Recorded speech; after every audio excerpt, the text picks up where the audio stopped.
So reaction culture right now is pretty crazy. The majority of Americans still are pro-Israel, which I am personally pro-Israel as well, though I do believe that there's some nuance in this subject. However, when you just look at both sides, it's clear that one side has some sketchy things going on and the other side is simply just doing their thing. And of course, the side that has sketchy things going on is the pro-Palestinian side. So basically, if what's going on in American culture today is that if you tell the left you believe something and you happen to be right wing or even moderate, what's going to happen is they're going to tell you, just because they're reactionaries, that they believe the exact opposite thing. And this happens like every single time. So if you say something super basic, like, I think we shouldn't murder babies. And I'm not even talking about abortion. I'm talking about outside of the womb. So they've been born. The left is going to say, no, the woman should have the right to terminate that baby up to a few days after they're born. That's literally a position on the left. So, and it's not because they actually believe it or it makes any sense or it's rooted in any strong philosophy. It's because they're literally just reacting to what you're saying. That's how politics works right now. And it does work on the right as well in some respects. So this week, the latest reaction is that on TikTok, a letter from Osama bin Laden to America called Letter to America is resurfacing. And it essentially is just some of the things that Osama bin Laden says to America and some of the frustrations that he had. And let me be the first to say that America has made some big mistakes and created unnecessary wars in the Middle East. I am totally a believer in that. I hate the military-industrial complex, so let's just get that out of the way. Here's a PSA. So this letter has gone viral on TikTok, and essentially what's happening is that the people on TikTok are talking about how, like, the really great points that Osama bin Laden made. Just how smart and virtuous this man was. And here's a just a PSA for everyone. If you agree with someone who's murdered 3,000 Americans, and that's just Americans, by the way, we're not talking about other people that he's murdered, but at the very least, he's murdered 3,000 Americans and would have murdered even more if given the chance. If that's the person that you're on the side of, you're probably not thinking straight. I want to talk about the second sponsor for this podcast, which is, of course, Smart Labels. Now, if you haven't heard of Smart Labels, I want to walk through and give my personal stamp of approval for their company and what they do. So first off, Smart Labels is a better way to organize all the things that are in those crazy bins that you put in your garage or your basement. The steps for Smart Labels and how it works is, first, you're going to go buy your Smart Labels. They're very affordable. You can find them on Amazon or Walmart.com. After that, you download their free app. You place your Smart Labels, which you've ordered, onto the containers you want. It has a QR code on them, which you scan with the app.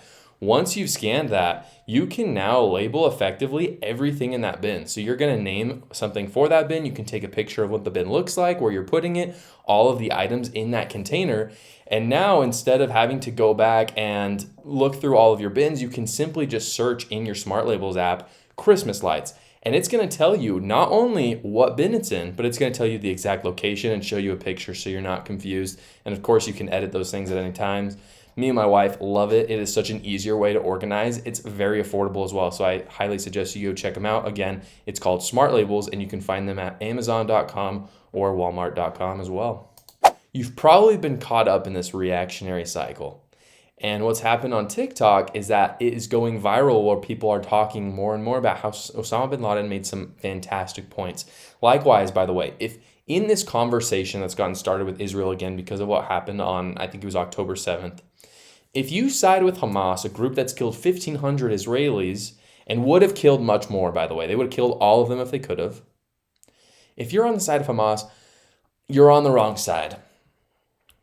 Now, here's the deal. I'm sympathetic to some of Palestinians, and I'm sad for those who have died in collateral damage between in the crossfire between Israel and Palestine. I am sad about that. I don't want more of them to die. By the way, I don't even approve of the United States sending aid to Israel. So before people freaking go off on me being like a crazy, Jewish conspiracy, I don't want to hear Jewish conspiracy crap, because that's just not me. But if you're a fan of those Hamas terrorists that killed 1,500 Israelis and would have killed all of them if they could have, you're on the wrong side. There's an active group in the United States, however, mostly leftists, that does support Hamas outright. And by the way, and this is the distinction to make, most of these pro-Palestine protesters are not just pro-Palestine. They are pro-Hamas. By the way, a lot of the people in Palestine are not just simply Palestinians that are getting caught in the crossfire. A majority of them voted Hamas into their government. So let's stop talking about how it's like this 1% of Palestine that's Hamas and they're really evil and no one else thinks like that. No. This is a massive group of both Palestinians in the Gaza Strip and also in the United States. It's the same thing as when people are like, oh, but Muslims aren't radical. Go poll Muslims on what they believe. Like 2/3 of Muslims are considered radical Muslims. Okay, so call it what it is. There's a big group of people in the Gaza Strip that believe that Israel is a scourge and that they should all be murdered. What happened this week, man, I just gotta say, democracy is at stake, guys. Democracy we're in so much danger. It's so bad. I don't know if you heard, but pro-Palestinians have invaded the U.S. Capitol. Invaded it. They attempted an insurrection, and it could have resulted in a coup on our country. Not only that, but they also invaded the DNC, Democratic National Convention. Now, the news about the Capitol, I'm speaking in jest, by the way. There was just like January 6th, it was just a couple people doing dumb stuff. Pro-Palestinians went to the Capitol a little while ago, so I'm not going to speak to that. But this week, pro-Palestinians went to the DNC and had a violent protest, which of course by media outlets was called mostly peaceful, as they do. But if you didn't hear about this is what happened. So the Capitol was a couple weeks ago, but they stormed the DNC during meetings, by the way. So this wasn't like no one was there. They were holding meetings there with many representatives, like congresspeople, as well as the minority leader, Hakeem Jeffries. And they were actively trying to get to these people. And we're a little unclear right now on what their motivations were, if they were literally trying to hurt these congresspeople or if they were simply just trying to scream at them. I think that's probably more likely. But these are two things that were posted on X. This is according to NBC that I wanted to read just to give you a little bit of context of what happened. So this is from Representative Brad Sherman from California. He said that he was evacuated from the DNC, quote, after pro-terrorist, anti-Israel protesters grew violent, pepper spraying police officers and attempting to break into the building. Much more, by the way, than any January 6th person did. Representative Sean Casten from Illinois posted on X and said he was, quote, rescued from the DNC building, quote, armed officers who did not know the protesters' intent. They knew only that the members of Congress were inside, could not leave, and that protesters would not let police through.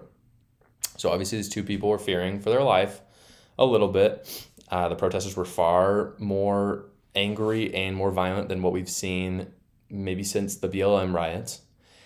And so throughout the protest, by the way, you could literally hear people saying, death to Israel, death to Jews. I dare you to find a single video of pro-Israel protests where people are saying death to Palestine or death to Palestinians. Far more unlikely. Death to Hamas, sure. Death to Palestine, Palestinians, I guarantee it is so far and few between. You cannot go to a pro-Palestinian protest and not hear death to Israel or death to Jews.